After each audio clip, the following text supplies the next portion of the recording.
Ladies and gents, welcome to CG Reaction. This is the $1.3 trillion mistake that weakened the US Navy. But y'all know what you think. Yes, it's been a while since I did not what you think video, and this is like an interesting topic. After learning about how Trump's tariff gamble cost $5 trillion in stock market, now does that really translate into $5 trillion loss, or is it just like a temporary thing? Who knows? That's how stock markets work.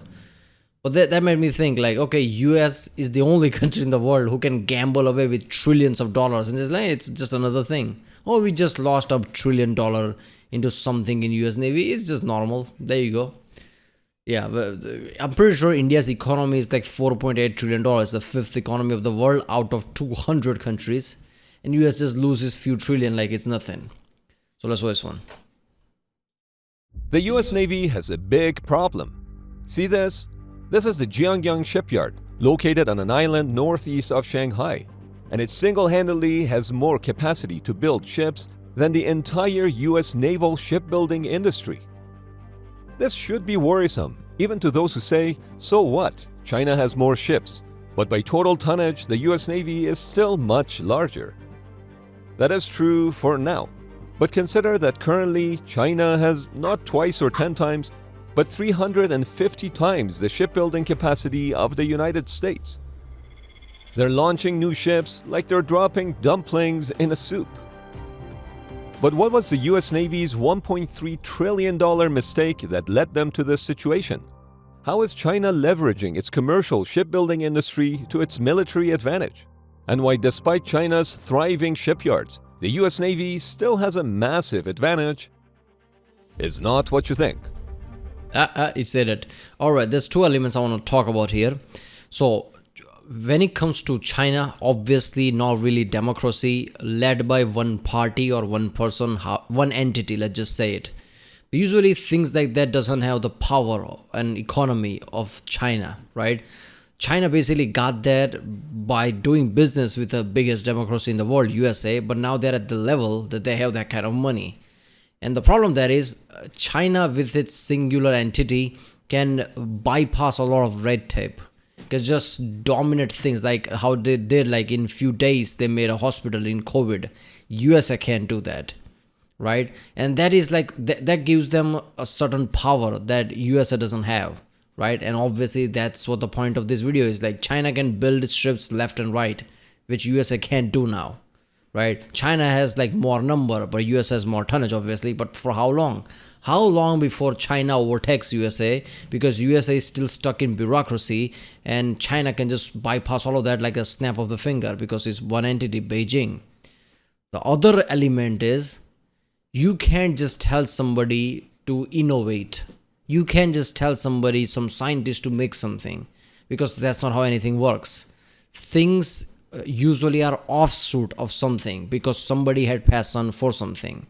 And when it comes to like this singular entity dictating something, they don't really give people freedom of just do what you want. They usually have goals. So what I'm saying is US will always have edge on innovation, right? In USA, people have freedom to go after things they love. Usually when something turns out to be better, they get the funding, and that's how it works, right? Through NASA, a lot of things came out. USA wasn't like banking on that, right? But it happened. Like the grooves you have in like interstates, when there is a turn coming, right? They put these grooves there. That wasn't there all before, right? But now it's there, and that saves lives. That helps like to turn, so it doesn't like the tire doesn't lose the grip. That came out of NASA. Because the spacecraft, when it came down to the landing, they needed something to keep it stable and not spin out, because tires to spacecraft ratio wasn't that great. But now it helps save life on like highways and interstates. There's many elements like that, like chip computers, like microchips and everything that came out of NASA that makes the world we live in now. If you told somebody, okay, make that grooves, they would be like, what? How am I going to solve that problem? Nobody would have come up with that. But because they were trying to solve problems in space, in NASA, somebody came up with that everybody can use now. So that's the thing. China can do a lot of things, but innovation, scientific advancement, can they do that? I don't know. The growth of the US shipbuilding industry during peacetime has been historically dependent on four factors. An existential threat that demands building ships. During the Reagan administration, it was the threat of Soviet Union. Now it's China. A shipbuilding strategy justifying how many ships are required. In the 1980s, it was the 600-ship Navy. Now it's the 381-ship Navy.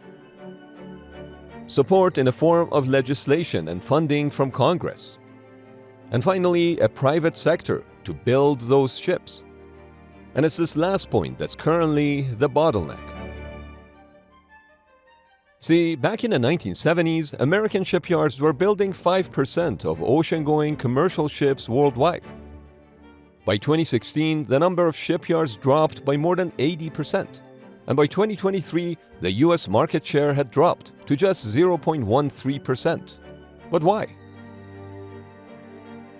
After the end of the Cold War, assuming a large fleet was no longer necessary, the United States cut back on naval spending and modernization.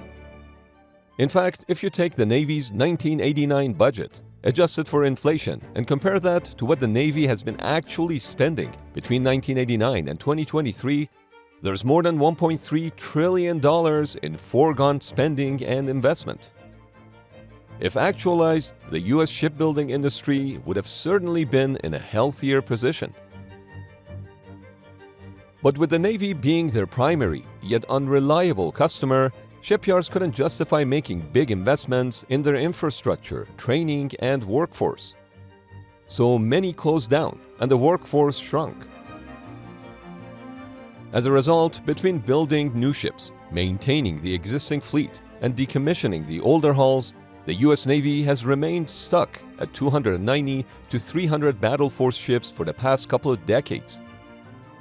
That's despite the Obama, Trump, and Biden administrations all pushing for a larger fleet. In contrast, the Chinese shipbuilding industry's growth has been explosive. In 1980, only 220,000 deadweight tons. Yeah, again, like I was saying, in USA, like you need private companies to make your shit. US government gives out contracts for people to fulfill. It is insane that the biggest military on the planet relies on private sector and people to make them things. And it's insane because it's the victory of democracy, basically, that they can be most powerful military in the world by doing that, right? While China basically has skin in the game. Even Huawei, right? The band company. It was really powerful. It still is powerful, even though it's just in China, but it was really powerful when it comes to tech. And a large portion of who owns them, not the biggest, but large portion of who owns them is Chinese government itself. That's why it was banned in the first place. Now, is that really fair or not fair? But yeah, the point is Chinese government had a hand in that. So US is like, okay, you know what, that's too close.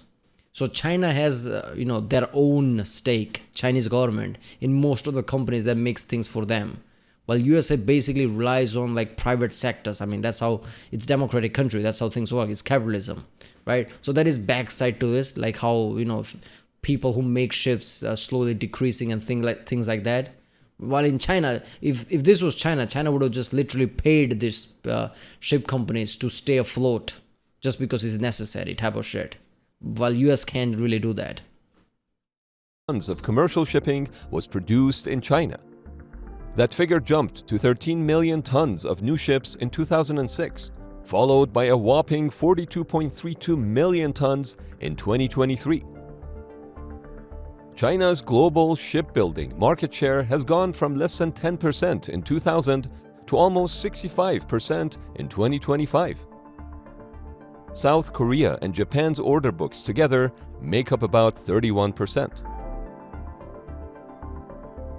At its peak, about 1,500 naval architects were graduating from Chinese universities each year. By the way, South Korea implying Samsung, the one who makes mobile phones, makes a lot of freight ships and things. The gigantic freight ships that carry containers, a lot of them are made by Samsung. A lot of military things are made by Samsung. Most of the screens on the phone is made by Samsung. RAMs are made by Samsung. What the fuck Samsung doesn't make? and somehow Apple is still the most richest country, company in the world, not Samsung. How does that even work? And when considering the students studying overseas, China was already exceeding its competitors in the number of college graduates entering the workforce with shipbuilding-related technical degrees. You might be thinking, so what's the big deal if China can make a lot of commercial vessels? Just because a country can build a lot of oil tankers and container ships doesn't mean they can produce military-grade vessels like aircraft carriers and submarines, right? Well, I've got some news for you. Because in China, the law says that all commercial vessels have to meet military standards. If you are building a roll-on, roll-off passenger ferry for transporting people and cars, you have to have deck plate supports that are strong enough to transport tanks and armored vehicles on. That was Palmer Luckey, the founder of defense company Anduril Industries. Yeah, that's just smart, right? Because even US did that with their interstate system. Oh, this is like Autobahn. It must be able to, like, a plane must be able to land there. So make sure there is no billboard close to the road. Tanks, it should be strong enough that tanks can roll on it. It's just smart at a point where, like, okay, if need be, we can use this ship for like military purposes, just for logistics. And he's 100% correct. According to China's 2016 National Defense Transportation Act, new Chinese ships are built to national defense standards. This law applies to 5 categories of vessels: container ships, bulk carriers, break bulk ships, ro-ro ferries, and multi-purpose vessels. The Chinese government then uses its civil-military fusion policy to exercise political control over their commercial vessels and employs them routinely in military exercises. This is already happening. Passenger ferries are typically used to transport people and cars, but in China, they have also been used to transport tanks and other equipment during military exercises. They are requiring even their civilian vessels to all be military standards compliant because they foresee a world where they're going to nationalize their entire domestic fleet and use it in a whole of China fight against the West. This approach dangerous. Yeah, see, again, like I said, they don't have to worry about red tape. And see, the element is, when it comes to war, if you can like bypass red tape and all the bureaucracy, you have an edge. That is the case with China, right? In the world, democracy is the best because it's democracy, right? Like, I mean, people's needs and wants are the first, not the nation itself, right? The nation doesn't come first. The people inside the nation comes first because people make the nations. That's what democracy thinks. When it comes to military, right? Like, yeah, China has an edge on that because they can just like, okay, all the commercial ships are military now. Nobody's going to argue that. There is not going to be back and forth. Once in a democracy, like, you need to pass certain things. A president has to like declare national emergency, and like there's many layers you have to go through, right? Well, China can just bypass all that shit. So yeah. Erodes the principle of distinction that is central to the law of armed conflict. Blurring the line between civilian and combatant ships would confuse what vessel is a legitimate military target.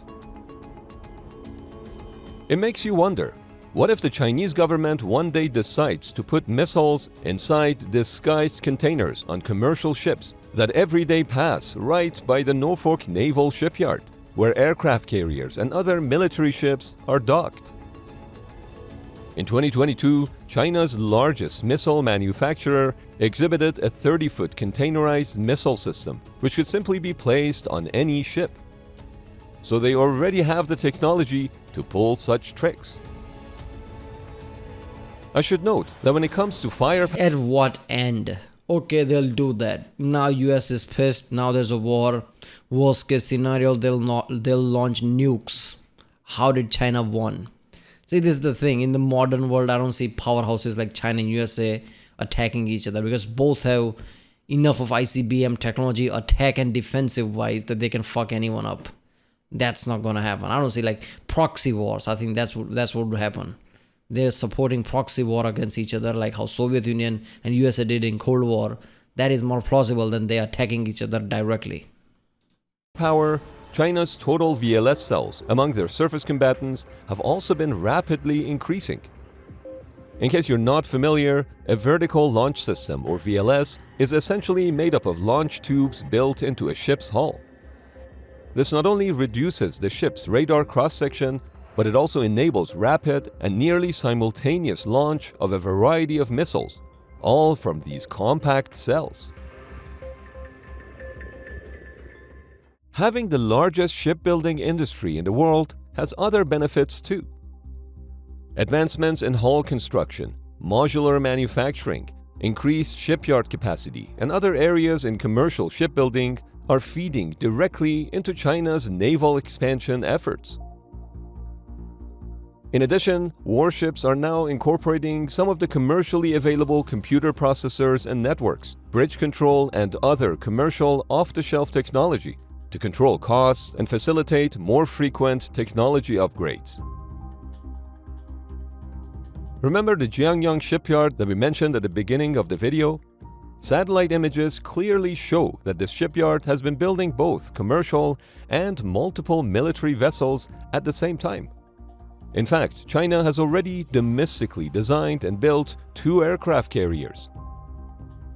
Plus, I'm going to give them this thing, right? That 2 aircraft carrier might as well turn to 20 instantly if they wanted to. When it comes to numbers, China really surprises everyone. They can just fucking do that. Before people realize that they had their 4th, whatever, J-20 or whatever that was, right? They already had a few hundreds of them, right? Relatively short times. That's insane. February 2025 satellite images from the Dalian shipyard showed the Type 004 aircraft carrier, which is rumored to have nuclear propulsion and electromagnetic catapults, similar to America's latest supercarriers. Of course, China... Okay, I'm not gonna lie, if they make something similar to Ford class, that would be insane. Making aircraft carriers is not a joke, right? The aircraft carriers, submarines, if they can just jump to US level while having close to no technology in the past, that would be insane. Same thing with a 6th generation plane or whatever. But the aircraft carrier is more impressive than that one. If they can do that, because this is making a small city, making a small, this, I don't know how to say this, making a small town, the most advanced town on the planet. If they can somehow do that, that shit is insane. China has very little experience in naval aviation when you compare them to the United States, which started operating aircraft carriers over 100 years ago. Plus, there is one area where China has a lot of catching up to do. Submarine capabilities remain an area of unquestioned US dominance, with over 66 nuclear submarines that have a combined 1,168 VLS cells. China is believed to be 10 to 20 years behind on their submarine technology. That said, in 2023, they launched 3 nuclear-powered attack submarines. They launched another 3 the year after in 2024. The US Navy, in comparison, has a goal of producing 2 attack submarines per year by 2028. A serious blow to China's underwater force came after its newest state-of-the-art nuclear submarine sank in 2024 while at the dock. The Chinese officials kept it under the rug, but satellite... Yeah, so they're not invincible. At least we know that. Yeah, apparently China, that is spearheading through the technology, even their shit sinks, submarine sank while it was parked. This seems about right. You can't just bypass decades of experience. If you try to make something like that, great, you might achieve 80% of the result. No way you're gonna make 100% of result, right? Even if they make a aircraft carrier that looks like Ford class, no way in hell it's gonna be even equal to that. Maybe it has decent technology that makes it second best. No way it's gonna be better than the Ford class. Images showed a number of barge cranes at the site where the submarine had been last moored. The last time an American nuclear submarine sank pierside during construction was USS Guitarro in 1969. According to the US Navy's 30-year plan, the number of battle force ships would increase from 295 today to 381 in 2054. I will certainly be retired by then. To accomplish this, over the next 30 years, the Navy will be buying 364 ships, while decommissioning over 270 ships. In fact, before increasing, the fleet would become even smaller, falling to 283 ships in 2027. Interestingly, the net increase will be in the number of small surface combatants, mine countermeasure ships, and small amphibious warships, not submarines, aircraft carriers, or destroyers. In contrast, China's Navy currently has a fleet of 401 ships, which is expected to grow to 435 by 2030. I would certainly still be working by then. China hasn't openly published a 30-year plan, but rest assured, they will be building more ships. Only time will tell if the US Navy's budget increase from $255 billion in 2024 to a figure close to $330 billion in 2053 would keep them ahead of the game over the next 30 years. But one thing is for sure, American shipyards would need to produce substantially more naval tonnage than they've been producing over the past decade.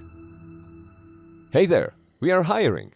If you think you're a scriptwriter who can match our caliber of research, or if you're a video editor who can source quality footage like we do, we're looking for you. Click the link below. I'm not gonna lie, every time I see that ship like dropping in the water and the level of wobble it does, thinking that it's like a multi-story high ship, like multi-story building, but that's how big it is with the tower control and everything, and it wobbling like that. How the hell does it stay intact? How the hell all those bolts and everything make it intact? Like, this is marvel of engineering, man. I know it's like, simplistic thing, but still when you witness it, it's just like, okay, what the fuck.